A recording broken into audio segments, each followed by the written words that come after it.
जय गुरु जी। मैं लक्की greenfield colony Faridabad से। ग्रीनफील्ड कॉलोनी जहाँ गुरु जी का दरबार बी 944 में। संगत जी, हम लोग बहुत खुश नसीब हैं जो गुरु जी ने हमें ऐसा दरबार दे दिया। इस दरबार में जो भी जुड़ा है, इस दरबार से जो भी जुड़ा है, जिस किसी ने भी इस दरबार में आके शीश झुकाया है भाव से, वो अपनी सारी मन्नतें यहाँ से पूरी करके ले गया। उस कोई दुख, कोई कष्ट, कोई रोग, किसी तरीके से भी किसी को कोई दिक्कत परेशानी हुई है, वो इस दरबार में उसकी ठीक हुई है। सत्संग तो बहुत है संगत जी। आज मैं एक छोटा सा सत्संग सबके साथ शेयर करूँगा। कोविड की फर्स्ट वेव के बाद जब हम सब इस दरबार से ठीक हुए, सिर्फ मेरा बेटा था जिसमें कोविड के सिम्टम्स नहीं थे। हम सब साथ रह रहे थे, उसके बावजूद भी देखो गुरु जी की इतनी मेहर थी कि उसको बिल्कुल कुछ गुरु जी ने नहीं होने दिया। वो ऐसा हम सब जानते हैं ना कि 90% गुरु जी हमारी परेशानियाँ, हमारे दुख दर्द अपने पे ले लेते हैं। 10% का भी कुछ पार्ट वो हमें देते हैं। तो उसके कुछ टाइम बाद जब हम सब रिकवर हो गए, मेरे बेटे को दिक्कत हुई। हम दरबार में ही थे। एक दिन उसका फ़ोन आया कि अभी पापा मेरी तबीयत ठीक नहीं है, आप जल्दी घर आ जाओ। तो मैं और मिसेस हम दरबार में थे, तो हम आज्ञा ले रहे थे अभी। तो दोबारा उसका फ़ोन आया कि भाई पापा आप जल्दी आ जाओ, मेरी तबीयत ठीक नहीं है। हमने आज्ञा ली गुरु जी से। देखो वो तो साक्षात हाजिर नाजिर हैं सामने। जब अंकल ने हमें ये बोला कि भाई सब ठीक है, कोई दिक्कत परेशानी है, अब ये चीज़ हमें समझ में नहीं आई कि अंकल को कैसे पता लगी। हमने तब अंकल को शेयर किया कि मेरे बेटे की तबीयत ऐसे ठीक नहीं है। अंकल ने कहा कोई घबराने वाली बात नहीं है। अंकल ने हमें जल ब्लेस करके गुरु जी का दिया और हमें कुछ ट्रीटमेंट बताया उसका, और हमें आज्ञा दी। जब हमने आज्ञा लेके हम घर आए तो संगत जी वो हमने घर आके देखा मेरा बेटा बिल्कुल अनकॉन्शियस, बेहोश, बिल्कुल ड्राइंग रूम में लेटा हुआ था। हमने उसको उठाने की कोशिश की, वो उस टाइम नहीं उठ पाया। उसका बेडरूम देखा तो सारा वोमिटिंग उसमें।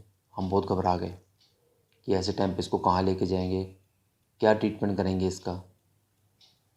फिर वो जो जल ब्लेस गुरु जी का हमें मिला, मंत्र जाप करके हमने वो जल ब्लेस उसको पिलाया। जब वो थोड़ा सा जल ब्लेस उसने पिया तो कुछ घंटे बाद ही वो उठ के बैठ गया। जब वो उठ के बैठा तो हमने उसको पूछा कि अब तेरी तबीयत कैसी है। संगत जी उसने जब हमें ये बताया कि मैं ठीक हूँ अब, हम बहुत हैरान हुए कि भाई इतनी ज़्यादा इसकी तबीयत ख़राब थी और सिर्फ़ एक ब्लेस किए हुए गुरु जी के जल से ये उठ के बैठ गए। उसने बोला मेरी सिर्फ आइज़ में दर्द है। तो वही ब्लेस किया हुआ जल जो गुरु जी का हमें दरबार से मिला था, हमने वो उसकी आइज़ पे लगाया।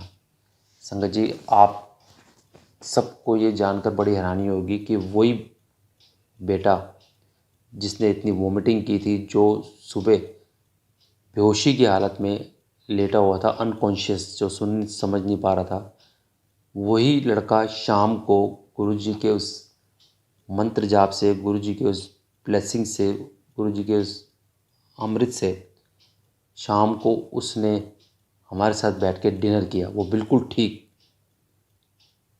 शुक्राना गुरु जी। गुरु जी आप इतना देते हो, इतना दे रहे हो, बस हमें यही आशीर्वाद दो कि हमें लेना आ जाए, इस दरबार से हमें लेना आ जाए गुरु जी। बस यही आशीर्वाद दो। बस एक छोटी सी बात मैं और संगत जी सबसे शेयर करना चाहता हूँ। हमें स्ट्रिक्टली मना होता है इस चीज़ के लिए। लक्ष्मण अंकल बोलते हैं कि जो कोई भी दरबार से तुम्हें जो कुछ मिला तुम सिर्फ उसी का सत्संग शेयर करो, उनका नाम कभी किसी भी पार्ट में नहीं लेना।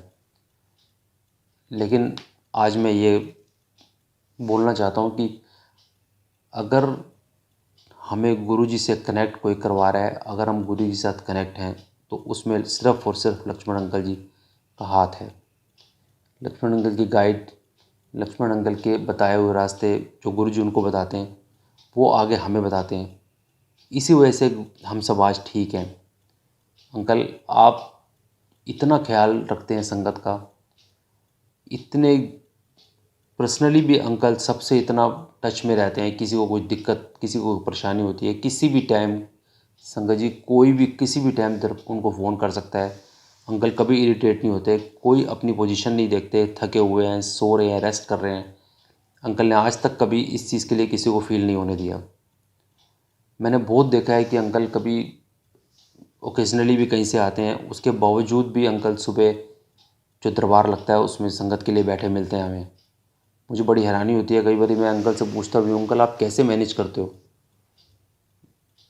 तो बहुत बहुत शुक्राना है गुरुजी आपका। और अंकल आप, छोटी सी बात मैं और संगत जी सबसे शेयर करना चाहता हूँ। हमें स्ट्रिक्टली मना होता है इस चीज़ के लिए। लक्ष्मण अंकल बोलते हैं कि जो कोई भी दरबार से तुम्हें जो कुछ मिला तुम सिर्फ उसी का सत्संग शेयर करो, उनका नाम कभी किसी भी पार्ट में नहीं लेना। लेकिन आज मैं ये बोलना चाहता हूँ कि अगर हमें गुरुजी से कनेक्ट कोई करवा रहा है, अगर हम गुरुजी के साथ कनेक्ट हैं, तो उसमें सिर्फ़ और सिर्फ लक्ष्मण अंकल जी का हाथ है। लक्ष्मण अंकल की गाइड, लक्ष्मण अंकल के बताए हुए रास्ते जो गुरुजी उनको बताते हैं, वो आगे हमें बताते हैं। इसी वजह से हम सब आज ठीक हैं। अंकल आप इतना ख्याल रखते हैं संगत का, इतने पर्सनली भी अंकल सबसे इतना टच में रहते हैं। किसी को कोई दिक्कत, किसी को परेशानी होती है, किसी भी टाइम संगत जी कोई भी किसी भी टाइम उनको फ़ोन कर सकता है। अंकल कभी इरिटेट नहीं होते, कोई अपनी पोजीशन नहीं देखते, थके हुए हैं, सो रहे हैं, रेस्ट कर रहे हैं।